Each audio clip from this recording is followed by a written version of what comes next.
السلام علیکم، بسم اللہ الرحمن الرحیم۔ قرآن کی جو آیتیں ہیں وہ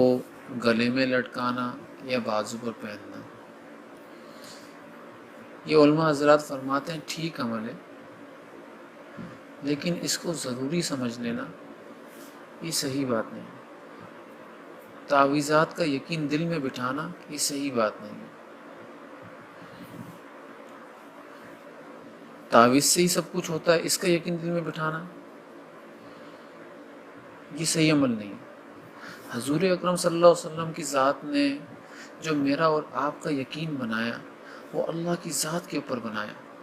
کہ ایک اللہ سے سب کچھ ہوتا ہے اور کسی سے کچھ نہیں ہوتا۔ اللہ تعالیٰ کی ذات نے قرآن کے اندر آیت نازل فرمائی، وَنُنَزِّلُ مِنَ الْقُرْآنِ مَا هُوَ شِفَاءٌ وَرَحْمَةٌ لِّلْمُؤْمِنِينَ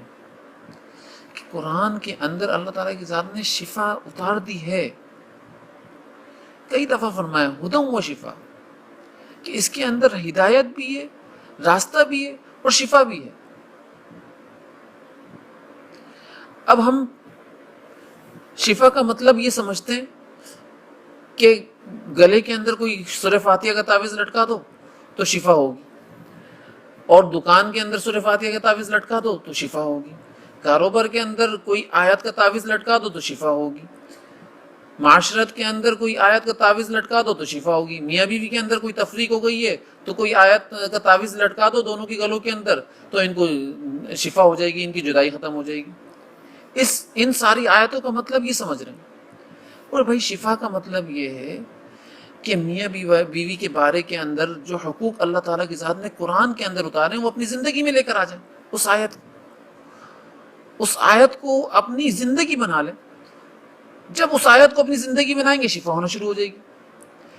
ایسے ہی تجارت کے معاملہ، اگر تجارت آپ کی بیمار ہے تو قرآن کی آیت تجارت کے بارے میں جو احکام نازل کر رہی ہے اس کو اپنی زندگی بنا لو تو تجارت بھی جو بیمار ہے وہ شفا میں تبدیل ہو جائے گی۔ ایسے ہی اگر معاشرت بیمار ہے، حقوق العباد کے اندر کوتاہی ہو رہی ہے تو اللہ تعالیٰ کی ذات نے حقوق العباد کے بارے میں جو حکم اتارے ہیں اس کو اپنی زندگی بنا لو تو حقوق العباد کی کوتاہی دور ہو جائے گی، اس میں آپ کو شفا ہو جائے گی۔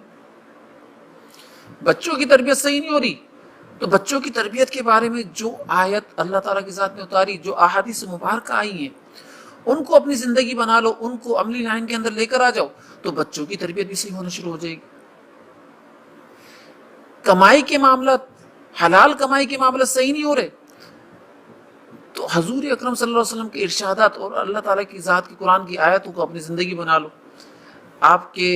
حلال کے اسباب درست ہو جائیں گے، کمائی کے اسباب درست ہو جائیں گے، وہ جو کمائی کے معاملے میں بیماری ہے وہ شفا میں تبدیل ہو جائے گی۔ تو قرآنی آیتوں کا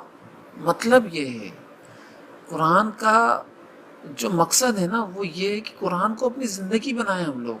قرآن کی آیتوں کو اپنی زندگی کے اندر لے کر آئیں، لاگو تو کریں، ہماری ساری چیزیں صحیح ہوتی چلی جائیں گی، جو روحانی اور جسمانی بیماریاں ہیں وہ ساری دور ہوتی چلی جائیں گی۔ آج ہم جسمانی اور روحانی بیماری اس لیے کہ قرآن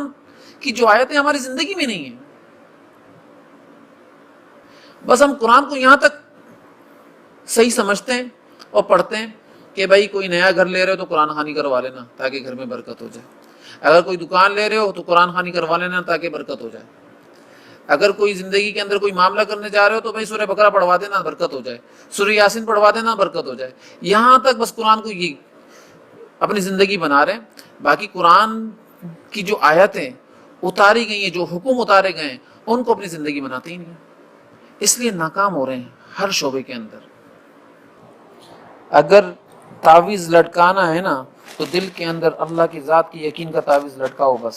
اور کچھ نہیں، اور قرآن کی آیتوں کو اپنی زندگی بناؤ، بس یہ کافی ہے۔ نہ تعویذ پہنو نہ تعویذ لٹکاؤ، یہ ہے اصل تعویذ کا مفہوم۔ اللہ تعالی ہم لوگوں کو عمل کرنے والا بنائے، آمین۔ اللہ